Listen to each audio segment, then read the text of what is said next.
नमस्कार, जय हिंद साथियों। मैं रविंदर अलूर पाठशाला में आपका स्वागत है। देखो, इस वीडियो के अंदर जो हम बात करेंगे महात्मा गांधी सेवा प्रेरक भर्ती 2023 के लिए। देखो, राजस्थान के अंदर बिना परीक्षा होने वाली सबसे लंबी भर्ती कौन सी होने जा रही है? महात्मा गांधी सेवा प्रेरक भर्ती। अब इसमें देखो, आपका एग्ज़ाम तो नहीं होगा, लेकिन इसके अंदर आपका इंटरव्यू होगा। अब इंटरव्यू की तैयारियां आपको कैसे करनी है और किस प्रकार से करनी है ताकि आपका इसके अंदर सिलेक्शन हो जाए और आप जो है इस बेरोज़गारी से मुक्त हो जाए। अब देखो, पद इसके अंदर आपके 50,000 इसके अंदर पद रखे गए हैं और ये जानकारी लगभग सभी को होनी चाहिए जो मैं आपको बताने जा रहा हूँ। देखो, कौन से सवाल किस प्रकार से पूछे जा रहे हैं और जो मैं आपको बताऊंगा जानकारी, उससे बाहर आपका कोई भी सवाल नहीं पूछा जाएगा। अगर आप उन टॉपिक्स के आधार पर भी अगर आप पढ़ के जाते हैं, या चाहे पढ़ाई से संबंधित हो, आपके इंट्रोडक्शन से संबंधित हो, किसी भी प्रकार से आपकी नॉलेज अगर आप मजबूत कर जाते हैं तो आप वहाँ से निकलने का कोई चांस नहीं है, आप वहाँ से क्वालिफाई हो जाएंगे। अगर देखिए, आप वैसे ही जाते हैं और बिना पढ़े, अगर बिना अंदाज़ा के अगर आप जाते हैं तो कहीं पर भी अटक सकते हैं और डिस्क्वालीफाई वहाँ से किए जा सकते हैं। देखो, राजस्थान की सबसे बड़ी भर्ती 50,000 पदों पर ये भर्ती होने जा रही है। सबसे बड़ी बात तो ये है कि चाहे वो मेल हो फीमेल हो, बिना परीक्षा के ये सीधी भर्ती है। ये संविदा बेस पर भर्ती होने वाली है। जितने भी इसमें संविदा कर्मी कार्यरत होंगे उनकी सैलरी ग्रेड पे सारा कुछ मैंने एक वीडियो में बता दिया है। अगर फिर भी आपको कोई डाउट्स है तो मुझे एक बार वो डाउट ज़रूर बताएं ताकि उनका रिप्लाई मैं नेक्स्ट वीडियो में दे सकूं। देखिए, वीडियो को आप पूरा देखा करो ताकि आपको कुछ समझ आए, क्योंकि आप अधूरी वीडियो देखते हो तो उसमें कुछ समझ नहीं पाता और फिर बाद में आप कमेंट्स कर पूछते हैं, सर ये नहीं बताया, वो नहीं बताया। तो इसी प्रकार से महात्मा गांधी सेवा प्रेरक भर्ती 2023 50,000 पदों पर ये भर्ती होने जा रही है। अब वे सवाल आपके कौन कौन से पूछे जा सकते हैं, मैं आपको एक अनुमानित तौर पर बताऊंगा कि किस सवाल से किस तरह के सवाल आपके पूछे जा रहे हैं। तो चलिए वीडियो को करते हैं शुरुआत।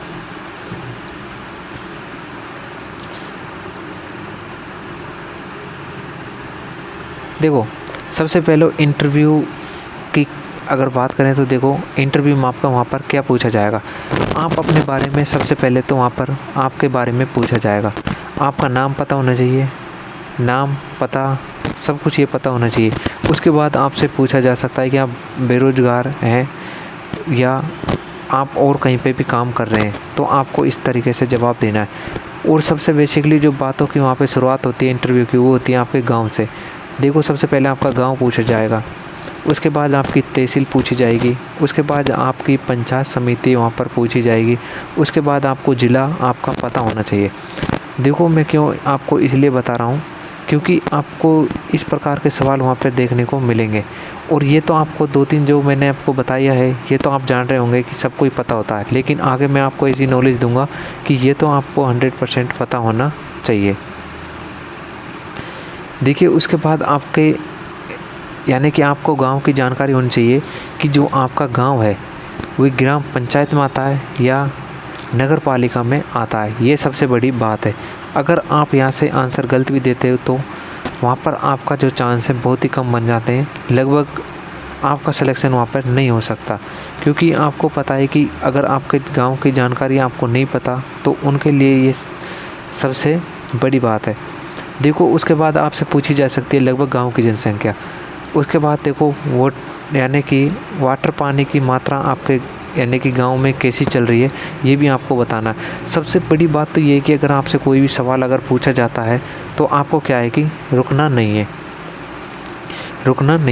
उसके बाद अगर हम बात करें तो नेक्स्ट देखो, कौन कौन सी जातियाँ आपके गाँव में निवास करती है और सर्वाधिक जातियाँ कौन सी निवास करती है, ये भी आपको वहाँ पर क्वेश्चन पूछने को मिलेगा। उसके बाद देखो, ग्राम पंचायत में अगर आपका गांव आता है तो देखो, सरपंच के बारे में आपसे पूछ सकता है, सरपंच के नाम पूछ सकता है।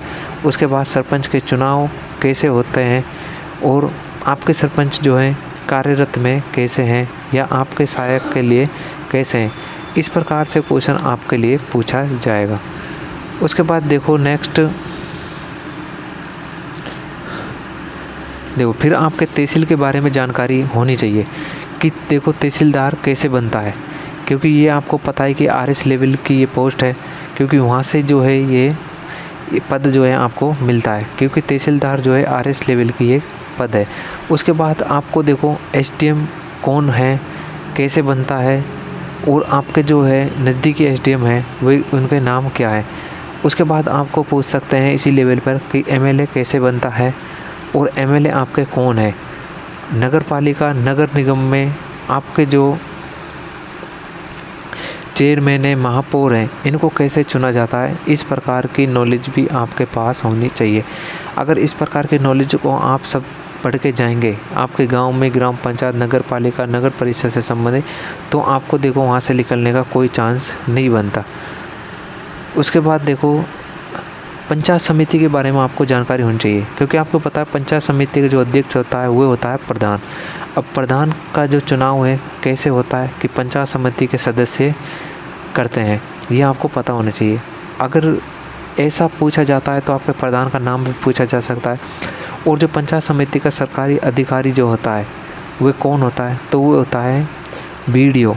देखो एक तो आपको वीडियो नहीं बताना, वो होता है ग्राम विकास अधिकारी यानी कि विलेज डेवलपमेंट ऑफिसर। लेकिन यहाँ पे जो गवर्नमेंट अधिकारी होता है, सरकारी अधिकार पंचायत समिति का, वो होता है BDO यानी कि ब्लॉक डेवलपमेंट ऑफिसर, या हम इसे हिंदी में कह सकते हैं दूसरे शब्दों में कि खंड विकास अधिकारी। तो इसी प्रकार से जो आपको इस प्रकार की जानकारी तो होनी चाहिए। अब जिला स्तर पर आपको देखो किस प्रकार की नॉलेज होनी चाहिए, ये भी एक बार आप समझ लीजिए। जिला स्तर पर जो को अधिकारी होता है वो होता है DM यानी कि डिस्ट्रिक्ट मिनिस्टर। ये आपका एक क्वेश्चन यहाँ से बनता है, और ये बनता कैसे है, तो ये एक UPSC पद पर ये कार्यरत हैं। और ज़िले की जो प्रसिद्ध जगह हैं, चीज़ हैं, वो कौन कौन सी है। जैसे कि मैं अलूर ज़िले का रहने वाला हूँ, तो अलूर ज़िले की सबसे प्रसिद्ध यहाँ पर अगर देखें कल्चर में, तो एक तो आपका बाला किला देखने को मिलेगा, एक यहाँ पर आपको मूसी मारने की छतरी देखने को मिलेगी, और अन्य कई तालाब, झील और नदियाँ कई प्रकार की यहाँ पर जो हैं फेमस हैं। तो इसी प्रकार अपने अपने ज़िलों की फेमस चीज़ भी आपको, प्रसिद्ध जगह यहाँ पर आपको याद रखनी है, वहाँ पर भी आप उसको देख सकते हैं। चाहे वो ज़िला हो यानी कि ज़िले की प्रसिद्ध चीज़ें हों, बावड़ी हों, झील हों, तालाब हों, महल हों या स्मारक हों, कुछ भी हों, सब GK से संबंधित अपने ज़िले की पूरी संपूर्ण जानकारी होनी चाहिए। अगर देखो जो मैंने आपको ये बताया है, ये नॉलेज अगर आप अपनी अच्छी कर जाते हैं GK के पार्ट के तौर पर और अपनी नॉलेज के तौर पर, तो आपको देखो वहाँ से डिसक्वालीफाई करने का तो कोई नाम ही नहीं है। वहाँ से आप क्वालिफाई होकर ही आएंगे। आपको जो है वहाँ पर बिना परीक्षा के ये जो भर्ती हुई है, इसका तो आपको वहाँ पर लाभ मिलना ही वाला है। तो ये थे आपके जो डाउट्स मैंने आपको बताए, लेकिन फिर भी आप कोई डाउट्स है तो मुझे कमेंट सेक्शन में ज़रूर बताएं। जय हिंद।